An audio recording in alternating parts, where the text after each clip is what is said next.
Hello everyone, আসসালামু আলাইকুম। Good evening সবাইকে। এখন হলো সন্ধ্যার সময় আর আমি চলে এলাম কিচেনে নাজিয়ার জন্য সন্ধ্যার খাবার বানাবার নিগেল। তো নাজিয়া দুপুরে ভাত খাইয়া ঘুমাইছিল। ডেইলি দুপুরে ভাত খাইয়া ঘুমাহে, তো ভাত খাইয়া ঘুমাইছিল। এখন ঘুমে থেকে উঠলো। তো ঘুমে থেকে উঠলো, নাজিয়ারে আমি গরম পানি অল্প খাওয়াইয়া বহাইয়া থুয়ে এলাম খেলনা দিয়ে। তো নাজিয়া খেলতে থাক, ততক্ষণে আমি নাজিয়ার জন্য সন্ধ্যার খাবার বানাই। তো আজকের সন্ধ্যার খাবারই বানামু পেঁপে, গাজর আর ভিট দিয়ে হালুয়া। পেঁপে, গাজর আর ভিট আজকে আমি মিক্স করে নাজিয়ার জন্য হালুয়া বানামু। এমনিতে তো খালি পেঁপে দিয়ে মাঝে মাঝে হালুয়া বানাই, খুবই টেস্টি লাগে। বা খালি গাজর দিয়েও হালুয়া বানাই, বা খালি ভিট দিয়েও হালুয়া বানাই, খাইতে খুবই টেস্টি লাগে। তো ভাবলাম যে আজকে তিনটে সবজি মিক্স করে এই সবজি কয়টা দিয়ে আমি হালুয়া বানাই।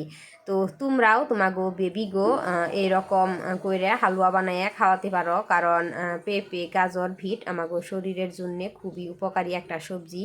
তো আমার ভিট, গাজর আর পেঁপে কাটা হইয়া গেল। তোমরা যদি চাও এই পেঁপে, ভিট, গাজর এগুলার টুকরা অল্প ছোটো সাইজ করেও কাটবার পারো, বা ছোটো করে বা মিহি করেও ভুজুরি করে নিবার পারো। আমি খুব একটা ভুজুরি করলাম না, যেহেতু নাজিয়ার বয়স হয়েছে 3 বছর প্লাস।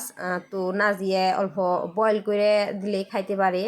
আর বয়েল করে যে কোনো বস্তু বানাইলে ওটা খাইতে বেশি ভালো লাগে এবং আমাদের শরীরের জন্য খুবই উপকার পাওয়া যায়।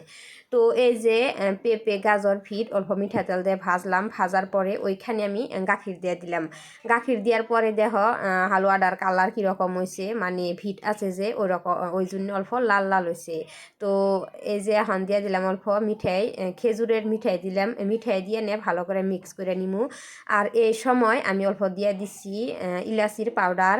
তো তোমাকে দেখাবার পারলাম না। মিঠাই দিয়ে কিছুক্ষণ কুক করছি। কুক করার পরে এই যে দেখো আমার হালুয়া রেডি হয়ে গেছে। তো এই যে দেখতে পারতাছ একদম হাফ বয়েল করে বানাইছি। আর নাজিয়া এরকম করে বানাইলে ওইটাই ভালো হয় বেশি। তো তোমরা চাইলে একদম ম্যাশ করে ভুজুরি করে ভালো করে ম্যাশ করে বানাবার পারো, বেশি আঠা আঠা করে। তো আমি ওই রকম করে বানাইলাম না। আমি যে হালুয়াটা বানাইলাম সেই সময় বহুত সুগন্ধি আইলো হালুয়া থেকে। তো আমারও খুব খাইতে মন চাইলো, ওই জন্যে নাজিয়ারে খাওয়াই দিলাম। মাঝে মাঝে আমিও অল্প অল্প করে খাইছি, আমার কাছে খুবই টেস্টি লাগলো।